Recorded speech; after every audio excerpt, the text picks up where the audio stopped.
Ya, shalom saudara. Shalom. Ya, saudara, saya ingin lanjutkan perenungan kita masih tentang penciptaan ya saudara ya. Dari Kejadian 2 ayat 25 saudara. Atau saya akan bacakan dulu dari ayat 24 aja ya. Oke, kalau saya dapat, saya akan bacakan untuk kita semuanya. Sebab itu seorang laki-laki akan meninggalkan ayahnya dan ibunya dan bersatu dengan istrinya, sehingga keduanya menjadi satu daging. Nah, ini pokok pembahasan kita. Mereka keduanya telanjang, manusia dan istrinya itu, tetapi mereka tidak merasa malu. Saudara, ayat 25 ini sebenarnya satu pembukaan, introduksi ya, untuk masuk ke pasal 3. Jadi di sini Alkitab sedang menunjukkan dasar dari hubungan dari sebuah keluarga yang benar itu seperti apa.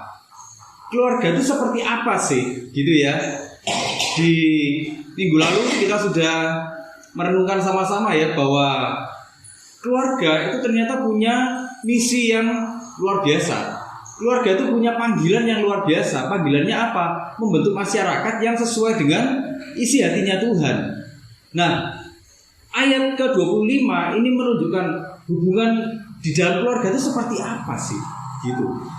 Nah, ini satu introduksi untuk masuk ke pasal ketiga. Kita kalau lihat di pasal kedua dengan pasal ketiga, pasal ke-1, kedua dengan pasal ketiga itu kontras sekali, saudara.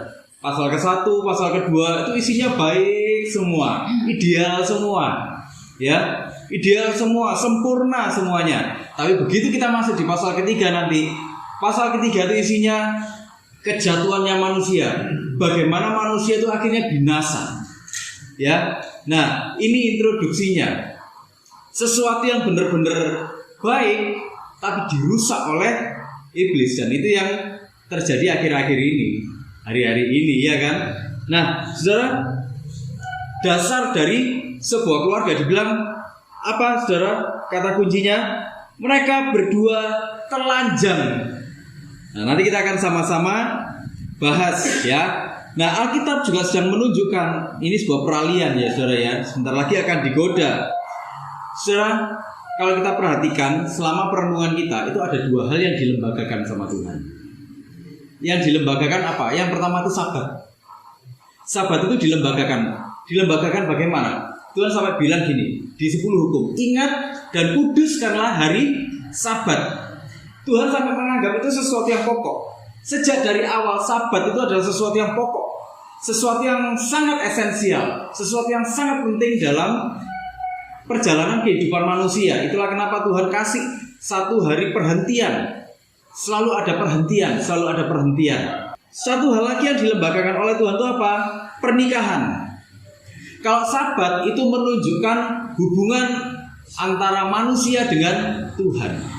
Pernikahan itu menunjukkan hubungan antara manusia dengan manusia yang setara.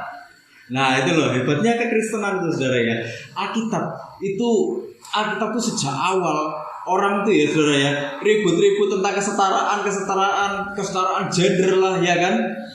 Tapi Alkitab itu sejak dari awal penciptaan, dari awal ini saudara, itu sudah ngajarin tentang apa? No rasisme. Wah, tidak ada rasisme, ya kan? Apalagi ngajarin tentang kesetaraan. Laki-laki, perempuan itu diciptakan sama Tuhan setara.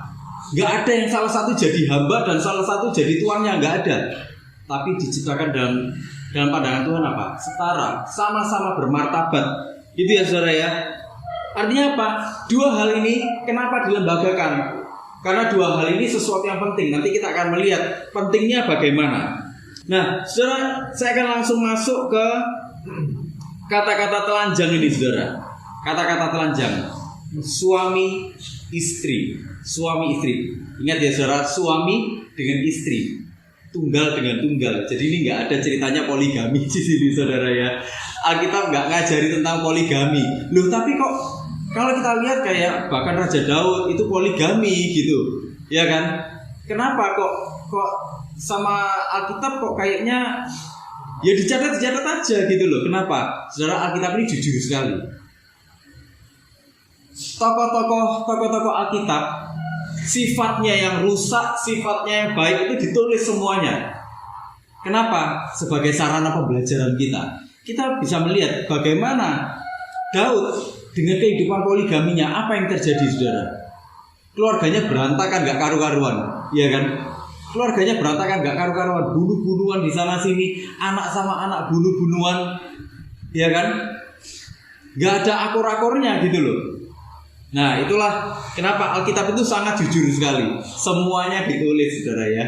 Jadi gak ada yang ditutup-tutupi sama Alkitab. Kita kalau belajar dari Alkitab ini, kita akan melihat kejujuran dari kehidupan, saudara. Kehidupan yang tidak sempurna. Ya, tapi bukan berarti Alkitab menyetujui adanya poligami loh, saudara. Enggak loh ya. Jadi kalau ada orang bilang, tapi Alkitab aja mengizinkan poligami, saudara. Tolong nanti saudara jelaskan, dibaca dulu konteksnya, gitu ya, saudara ya. Alkitab juga menunjukkan ini suami dengan istri, laki-laki dengan perempuan, nggak ada tuh yang namanya LGBT ya, saudara ya. Jadi sejak dari awal sudah ditolak sama Alkitab, jebret sudah, nggak usah ada perdebatan lagi ya. Oke, kita akan masuk ke kata telanjang. Kata telanjang ini, saudara, bahasa Ibrani-nya arom. Arom ini apa? Arom ini bener-bener telanjang total, nggak ada tutupnya sama sekali. Ini ketelanjangan yang total, bener-bener total. Gak ada tutupnya sama sekali, sehelai pun gak ada. Jadi awal-awal Adam dan Hawa ini diciptakan, saudara, ini tanpa sehelai benang pun. Gak ada tutupnya sama sekali, tapi mereka gak merasa malu. Ya. Jadi dikatakan gini, saudara, manusia itu pada awalnya bahkan gak butuh cover ini, saudara, gak butuh baju, gak butuh apapun untuk menutupi tubuhnya. Mereka nggak butuh tutup untuk nutup. Wah, nanti kademen, nanti masuk angin, atau nanti digigit semut, gitu ya. Nggak ada, saudara. Mereka nggak pernah takut dengan itu, karena sama sekali tidak ada ancaman buat mereka. Ya, sama sekali tidak ada ancaman, dan mereka nggak malu, saudara. Mereka nggak malu. Mereka nggak butuh aksesoris. Kalau sekarang, saudara, orang tuh kadang-kadang malah berlomba-lomba ya pakai aksesoris macam-macam. Orang tuh berlomba-lomba pakai baju-baju yang macam-macam, aneh-aneh modelnya. Tapi kita harus ingat, pakaian itu sebenarnya apa, saudara? Pengingat bahwa manusia itu pernah jatuh dalam dosa. Itu loh, kenapa sama Tuhan akhirnya dibikinkan pakaian. Fashion itu pengingat kita bahwa kita tuh manusia pernah jatuh dalam dosa. Tapi kita ditebus. Ya. Manusia berlomba-lomba pakai baju-baju yang terbaik, nggak salah juga, tapi nggak perlu berlebihan juga, ya kan? Pakai aksesoris yang terbaik, berlomba-lomba. Ini outfitnya satu badan, ini sudah bau-baunya 1 M, ada yang gitu kan, saudara ya? Ada yang baunya berapa ratus juta, ini bajunya berapa, bandonya berapa. Ya kan, kacamatanya berapa, belum cincinnya berapa, kalungnya, sabuknya dihitung semua, udah berapa itu, ya kan? Tapi sekali lagi kita harus ingat bahwa itu sebenarnya sebuah penanda bahwa manusia itu jatuh dalam dosa. Saudara, bahkan dalam bahasa Aramik, saudara, dalam bahasa Aramik itu dibilang gini. Waktu dibilang mereka keduanya telanjang, manusia dan istrinya itu, tapi mereka tidak merasa malu. Di dalam bahasa Aramiknya malah dibilang gini, tapi mereka bahkan tidak tahu apa itu rasa malu. Jadi, saudara, sebenarnya manusia itu nggak tahu apa itu rasa malu dulunya. Kalau sekarang nggak tahu malu, saudara, gitu. Iya, malu-maluin malah, ngisin-ngisini ya. Kalau dulu sampai bahkan dibilang mereka tidak tahu apa itu rasa malu. Kenapa mereka kok sampai tahu rasa malu? Karena rasa malu itu adalah produk dari dosa. Kenapa manusia malu? Karena mereka berusaha menyembunyikan sesuatu. Kenapa manusia menyembunyikan sesuatu? Karena mereka ketakutan. Ketakutan karena apa? Karena mereka melakukan kesalahan, benar nggak? Orang takut itu karena apa sih saudara? Salah kan? Kalau dia berani, kalau dia nggak salah, kira-kira takut nggak? Nggak takut ya, dihadapi aja ya kan. Tapi kalau dia bersalah, dia ngeles terus kan saudara, ya kan? Itulah kenapa kita sering menemui yang namanya raja ngeles. Dulu manusia telanjang total, nggak ada tutupnya sama sekali. Mereka tidak malu. Ada penafsir yang mengatakan mereka ini pakai pakaian kemuliaan. Ada yang mengatakan karena mereka suci, pikirannya suci, hatinya suci, semua ini konteksnya suci semua. Itulah kenapa mereka nggak takut, mereka nggak malu, nggak ada yang perlu disembunyikan waktu itu. Ya, tapi ada juga penafsir yang bilang karena pikiran mereka waktu itu polos seperti anak-anak yang tanpa dosa itu loh. Anak-anak kalau ketemu anak-anak cowok sama cewek gitu ya, gini kan nggak malu mereka. Bayi ketemu sama bayi gitu, mereka kan nggak mikir aneh-aneh kan saudara, iya kan? Mereka nggak malu. Yang mengenalkan malu orang tua atau masyarakat. Nggak boleh yang kayak gitu. Masa nggak pakai baju lari-lari keluar? Nah, iya kan? Ya kayak gitu. Akhirnya anak belajar untuk malu. Tapi waktu itu nggak ada yang namanya itu. Mungkin kalau hari ini kita nggak jatuh dalam dosa, saudara ya. Kalau manusia nggak jatuh dalam dosa, mungkin hari ini ya seperti itu. Tapi kita tidak merasa malu. Mungkin seperti itu. Ya. Kenapa? Karena semuanya dalam konteks kemuliaan. Nah, itulah suami dan istri telanjang, tidak ada yang ditutup-tutupi sama sekali. Adam dan Hawa tidak memiliki satu pun yang bisa disembunyikan. Jadi Alkitab ini menunjukkan gini.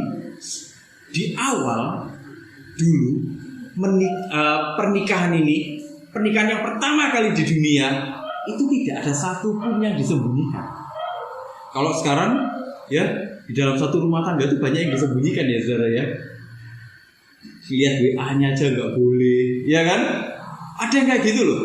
Lihat WA-nya nggak boleh, ternyata ada itu, gitu ya kan? Ada selingkuhannya, yayang-yayangan gitu, ya kan? Nanti apalagi ini suami dengan istri, suami dapat penghasilan tambahan disembunyikan dari istrinya. Kenapa? Wah, enggak, aku dirok, katanya kayak gitu. Ada loh yang kayak gitu-gitu, saudara, bener nggak? Ada yang kayak gitu. Tapi di zaman dulu ini pernikahan yang dua-duanya ini sama-sama serupa, segambar dengan Tuhan. Dua-duanya serupa, segambar dengan Tuhan. Dua-duanya hatinya sama untuk Tuhan. Dua-duanya hatinya, hidupnya, semuanya serupa, segambar dengan Tuhan. Moralnya serupa, segambar dengan Tuhan. Tidak ada satupun yang disembunyikan. Semuanya terbuka. Jadi ini sebenarnya sebuah filosofi juga. Bagaimana pernikahan yang seharusnya itu seperti ini. Pernikahan yang seharusnya itu seperti ini. Sepertinya bagaimana? Yang pertama, serupa segambar dengan Tuhan. Dalam keserupaan, dalam kesegambaran dengan Tuhan, tidak ada satupun yang perlu disembunyikan. Suami dan istri saling terbuka. Suami dan istri saling mendukung. Suami dan istri saling memperlengkapi. Suami dan istri saling menyempurnakan. Itulah kenapa Hawa diciptakan untuk memperlengkapi Adam. Kenapa? Karena supaya dua-duanya ini bisa saling mendukung, saling membantu, saling menyempurnakan. Supaya misi Allah itu tuntas di dalam hidup mereka. Tuntas melalui hidupnya mereka. Nah itu loh saudara. Tapi rumah tangga sekarang banyak yang gak gitu kan saudara. Ditutup-tutupi, ada yang ditutup-tutupi. Kenapa? Karena melakukan kesalahan. Karena ada dosa yang disimpan. Dosa itu menyimpan apa? Dosa itu menghasilkan rasa takut. Turunannya apa? Kemunafikan, malu. Terus apa lagi saudara? Penyimpangan, bener gak? Orang kalau selingkuh kira-kira disembunyikan gak saudara? Sembunyi-sembunyi ya. Sembunyi-sembunyi. Sebagian besar orang selingkuh sembunyi-sembunyi. Tapi saya pernah lihat ya, ada orang selingkuh saudara. Ini selingkuh loh ya. Ini selingkuh itu di-share di media sosial loh saudara. Sudah gak ada takut-takutnya dia. Gak ada takut-takutnya, gak ada malu-malunya. Ini perselingkuhannya di-share di medsos. Dan sekarang memang akhirnya apa? Banyak orang yang gak tahu, malu. Ya kan saudara? Terjadi banyak penyimpangan-penyimpangan di dalam pernikahan. Gitu loh. Ya saudara, kalau kita hubungkan dengan Sabat tadi saudara, kalau kita hubungkan dengan Sabat, Allah itu menetapkan Sabat untuk apa? Sebenarnya tujuannya bukan cuma untuk membawa individu ini, saya ya, satu orang mendekat kepada Tuhan, bukan cuma itu, tapi sebenarnya untuk membawa keluarga ini mendekat kepada Tuhan. Kalau individu-individu di dalam keluarga, suami, istri itu mendekat kepada Tuhan, keluarga ini akan mendekat kepada Tuhan. Keluarga ini akan menikmati Tuhan, keluarga ini akan menikmati kebahagiaan dari Tuhan. Dalam hubungan dengan Tuhan, produk-produk dari dosa itu akan disingkirkan, saudara. Kemunafikan, apalagi kebohongan, apalagi kepura-puraan, itu akan disingkirkan.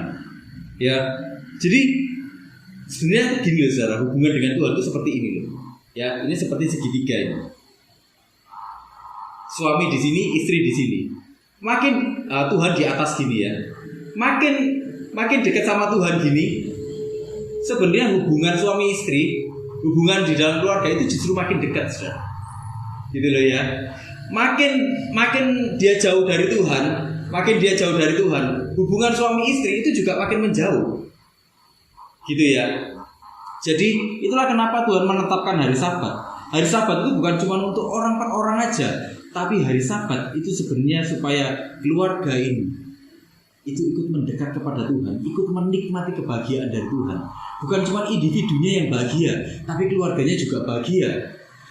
Dalam kebahagiaannya itu, dia akan menikmati Tuhan. Dalam dia menikmati Tuhan, dia akan menyelesaikan misi-misi Tuhan. Gitu loh saudara ya. Jadi saudara, semakin kita mendekat sama Tuhan gini, ada keserupaan, ada kesegambaran dengan Tuhan. Di situ loh kita punya hati yang benar, kita punya moral yang benar. Semakin dekat hubungan keluarga dengan Tuhan, ya, semakin dekat hubungan dengan Tuhan, hubungan dengan keluarga itu juga makin erat, makin mesra, saudara. Saudara, ada orang yang ngomong gini, tapi itu hamba Tuhan, ada hamba Tuhan, tapi dia kok tetap selingkuh aja. Menikah sama hamba Tuhan, atau punya hubungan dengan hamba Tuhan, atau aktivis lah, katakanlah dia aktivis pelayanan, tapi dia kok tetap selingkuh. Ayo, kenapa? Artinya apa? Menikah dengan hamba Tuhan, misalnya kayak gitu ya, atau berhubungan dengan aktivis yang katanya aktivis pelayanan, dia Senin sampai Senin lagi di gereja terus. Wah, itu gak jaminan berarti. Saudara, jangan menikah atau jangan berhubungan dengan aktivitasnya. Kan gitu. Kadang-kadang kita ini orang-orang itu suka ngelihat apa labelnya kan, saudara. Dilihatnya gini, wah dia ini orang pelayanan. Kalau orang pelayanan nggak mungkin lah dia kayak gitu, saudara. Orang pelayanan tapi hidupnya bejat ya banyak. Saya pernah ketemu loh, saudara. Saya pernah tahu. Ada orang ini melayani tapi free sex. Apa yang salah? Kebanyakan orang Kristen itu ngecap orang rohani dari apa? Dari aktivitas pelayanannya, bener nggak, saudara? Kita kalau misalnya nih, saudara pernah nggak? Misalnya, saudara ibu rumah tangga, dicap kamu nggak pelayanan, pernah nggak begitu kan, saudara? Ada cap-cap yang kayak gitu, ada label-label yang seperti itu. Atau kita nggak pelayanan di gereja nih, misalnya nggak jadi asyar atau nggak jadi musisi atau nggak jadi WL atau nggak, terus pokoknya nggak pelayanan di gereja. Dibilang gini, makanya kamu pelayanan di gereja supaya Tuhan memberkati kamu. Pernah kita digitukan? Saya pernah dengar yang kayak gitu-gitu, saudara, diucapkan. Dan yang mengucapkan itu bukan orang-orang yang ini loh, saudara. Ini orang-orang yang ngerti firman. Tapi bagi saya itu ngerti firman tapi salah pemahaman. Gitu. Ya, ngerti firman tapi salah pemahaman. Saudara, kalau saudara misal ibu rumah tangga ini dibilang kamu sih nggak pelayanan, salah. Saya melayani keluarga saya. Anak saya, cucu saya, menantu saya layani dengan apa? Dengan teladan hidup saya. Saya tiap hari menggembalakan mereka dengan apa? Saya memberi teladan mereka. Saya tiap hari mengajar mereka dengan apa? Dengan contoh hidup saya. Oh gitu saudara. Itu satu pelayanan yang luar biasa loh saudara. Itu pelayanan penuh waktu loh untuk keluarga. Ya kan? Pelayanan bisa di mana aja. Nah, kebanyakan orang akhirnya apa? Oh itu karena dia itu pelayanan aman lah. Ternyata enggak, dia di belakang main serong. Itu banyak terjadi seperti itu, saudara. Artinya apa? Saya berani yakin, saudara. Saya berani yakin kalau dia sampai melakukan itu, artinya dia nggak punya hubungan yang benar dengan Tuhan. Saya yakin 100%. Kalau sampai orang dengan label seperti itu, dia sampai melakukan penyimpangan dalam hubungan seperti itu, artinya dia sebenarnya tidak punya hubungan pribadi yang benar dengan Tuhan. Ya, karena gini, saudara, sebenarnya apa yang kita lakukan dengan pasangan kita itu sebenarnya cerminan hubungan kita dengan Tuhan. Kalau kita menyenangkan Tuhan, saudara, kita juga pasti ingin menyenangkan pasangan kita kok, menyenangkan keluarga kita kok. Kalau kita, saudara, kalau kita ini sungguh-sungguh mencintai Tuhan, kita juga sungguh-sungguh mencintai keluarga kita, mencintai pasangan kita kok. Kita nggak mau selingkuh kok, gitu. Jadi bagaimana hubungan kita dengan Tuhan itu akan tercermin dalam hubungan kita dengan keluarga, dengan pasangan kita. Nah itu loh, itu yang orang itu nggak pahami. Jadi orang itu cuman labelnya, wah dia ini sudah pelayanan di sini. Apalagi kalau dia pelayanannya di gereja-gereja yang gede, saudara. Atau pelayanannya itu pelayanan mimbar-mimbar di depan orang banyak. Wah itu sudah, orang itu pasti sudah wow duluan, bener nggak saudara? Ya, yang kayak gitu-gitu biasanya kalau anak-anak muda nih saudara ya, yang kayak gitu-gitu biasanya cepat laku. Iya kan? Wah, dia public figure ya kayak gitu. Wah, kalau bisa dapat dia bangga. Padahal nggak pernah doa, saudara. Padahal nggak pernah doa. Makanya jangan tertipu dengan hal-hal yang seperti itu. Lihat buah-buah dari kehidupannya. Lihat buah dari kehidupannya. Kalau kita nasihati nanti saudara ya, orang-orang yang masih muda yang akan pergi ke pernikahan, saudara, nasihati mereka untuk mereka punya hubungan yang benar dengan Tuhan. Kenapa? Supaya mereka punya hubungan keluarga yang benar nantinya. Supaya hubungan keluarganya itu nggak sesat. Supaya hubungan keluarganya itu nggak tercoreng-moreng dengan perilaku yang nggak karu-karuan, saudara. Efesus 5 ayat 25 bilang gini, saudara. Saya akan bacakan untuk kita semuanya. Hai suami, kasihilah istrimu sebagaimana Kristus telah mengasihi jemaat dan telah menyerahkan dirinya baginya. Ini sebenarnya satu penegasan bagaimana hubungan pribadi kita dengan Tuhan itu akan tercermin di dalam hubungan kita dengan pasangan atau dengan keluarga. Nah ini loh yang sebenarnya pengen dirusak iblis itu yang kayak gini-gini, saudara. Kenapa? Karena keluarga yang seperti itu akan jadi keluarga yang harmoni. Keluarga yang harmoni, keluarga yang mencintai Tuhan, itu akan jadi keluarga yang bahagia, gitu loh. Keluarga yang melaksanakan misi Allah itu adalah keluarga yang bahagia. Kita bisa lihat di sini, saudara. Hilangnya kebahagiaan dari keluarga Adam dan Hawa itu karena apa? Karena mereka keluar dari misinya Tuhan. Mereka ingin menuhankan dirinya sendiri. Ya, mereka ingin menuhankan dirinya sendiri. Mereka keluar dari jalur rencananya Tuhan. Itu yang buat pernikahannya nggak bahagia waktu itu. Itu yang bikin lembaga pernikahannya ini hancur lebur, saudara. Hancur lebur dalam artian mereka binasa akhirnya. Gitu loh. Nah, banyak orang itu kan akhirnya gini, mencari kebahagiaan dalam pernikahan. Yang dicari apa? Bahagia. Tapi Alkitab mengajarkan kepada kita gini. Alkitab mengajarkan kepada kita, kebahagiaan itu akan datang waktu kamu mencintai Tuhan. Waktu keluargamu sama-sama mencintai Tuhan seperti ini, engkau akan merasakan kebahagiaan.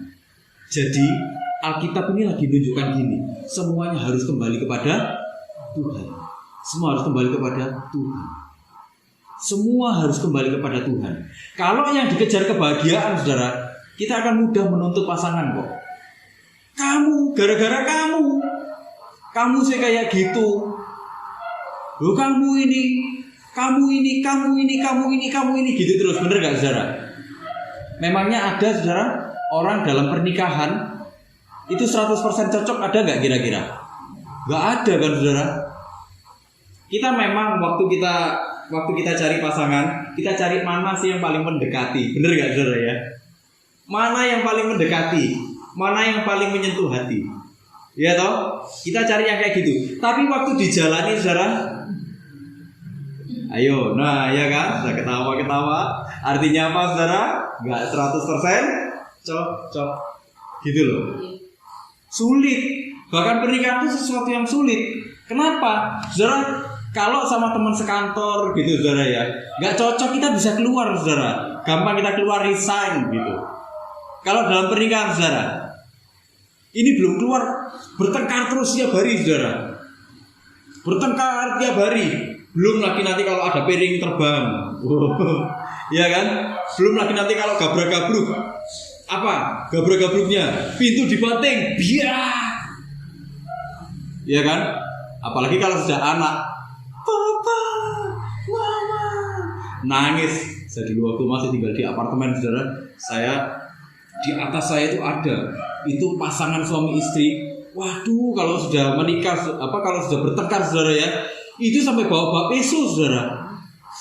Itu ya, yang namanya piring, gelas itu pecah, itu sudah bolak-balik. Sampai saya laporkan ke satpam loh saudara. Saya takut ada apa-apa. Wong sudah bilang gini, ayo tosok aku, tosok sekarang. Gitu-gitu saudara. Ya kalau ada pembunuhan di sana kan kita serem juga saudara, ya kan? Waduh, pembunuhan. Bayangkan, itu kan kayak film thriller saudara. Iya kan? Makanya kalau jaga gitu tak panggilkan satpam. Pak, itu di atas saya itu tolong Pak, dipantau Pak. Gak lama satpamnya datang, deg. Maaf, ini tetangga ada laporan, tetangga ada laporan. Ini ada keributan terjadi di sini. Saudara kalau tahu itu bahkan meja itu sudah jatuh semua. Brang gitu. Itu kejadian setengah 12 malam, jam 12 malam gitu saudara. Nah saudara, Alkitab mengajari kita dalam pernikahan engkau gak mencari kebahagiaan lewat pernikahan.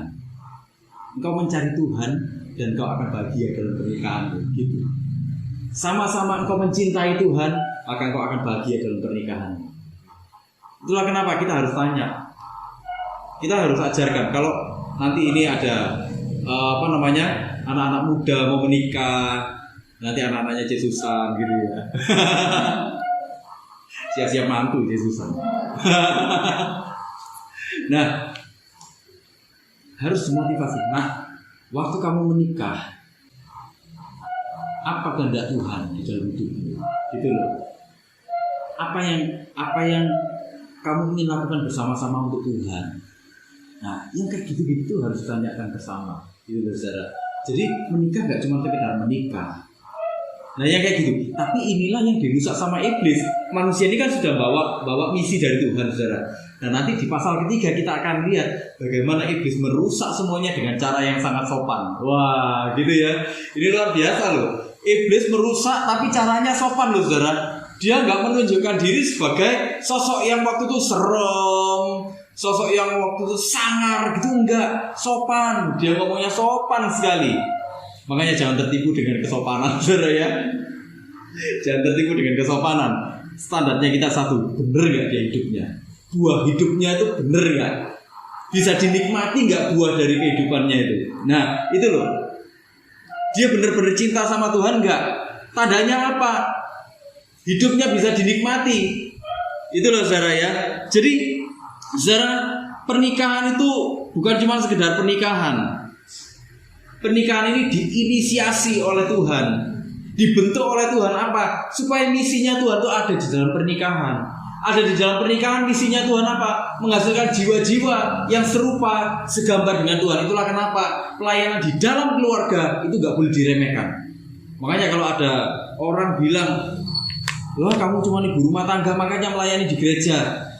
Woi, ini di dalam keluarga aku ini melayani 100%, 24 jam sehari melayani, gak berhenti-berhenti. Masak no. Wah, iya bener ya saudara ya. sambil nanti misalnya ini, sambil nanti ngasih makan anak atau ngasih makan cucu gitu, ayo berdoa dulu. Ayo berdoa dulu kalau mau makan. Bilang terima kasih sama Tuhan. Tuhan Yesus, terima kasih sudah Engkau sudah memberikan kami berkat. Ya kan? Kita ngajari apa? Mengucap syukur, ingat sama Tuhan. Benar gak saudara? Loh, itu pelayanan saudara. Pelayanan yang tak dianggap. Wah, iya kan? Tapi itulah misinya Tuhan, yang mau dirusak sama iblis. Saudara, kalau Tuhan sudah percayakan sama kita satu keluarga, pertahankan. Bukan cuma dipertahankan, saudara, perjuangkan itu. Perjuangkan sampai lahir jiwa-jiwa yang sungguh-sungguh takut akan Tuhan, sungguh-sungguh mencintai Tuhan. Pertahankan sampai menghasilkan cucu-cucu yang mencintai Tuhan sungguh-sungguh. Pertahankan sampai melahirkan cicit-cicit yang mencintai Tuhan sungguh-sungguh. Karena dari situlah mereka akan menikmati kebahagiaan. Tanpa mereka hidup dalam rencana Tuhan, mereka tidak akan menikmati kebahagiaan. Mereka mengejar kebahagiaan ke sana, ke sini, lewat harta benda. Mereka berharap dengan pernikahan mereka akan jadi lebih mapan. Toh akhirnya mereka kecewa. Kenapa? Karena mapannya dapat tapi ternyata suaminya selingkuh. Misalnya. Akhirnya gak bahagia. Tiap hari stres. Kemana lagi ini? Terus habis itu mikirnya gini, jangan-jangan nanti kena penyakit kelamin. Ya kan? Ada yang kayak gitu-gitu. Nah itulah saudara. Saudara, inilah yang mau dirusak sama iblis. Makanya Alkitab ditulis dengan sangat runtut sekali. Ini jadi satu introduksi, satu perkenalan tentang nanti bagaimana iblis mau menjatuhkan, mau menghancurkan karya Allah lewat keluarga-keluarga ini. Disitulah Alkitab memperkenalkan, ayo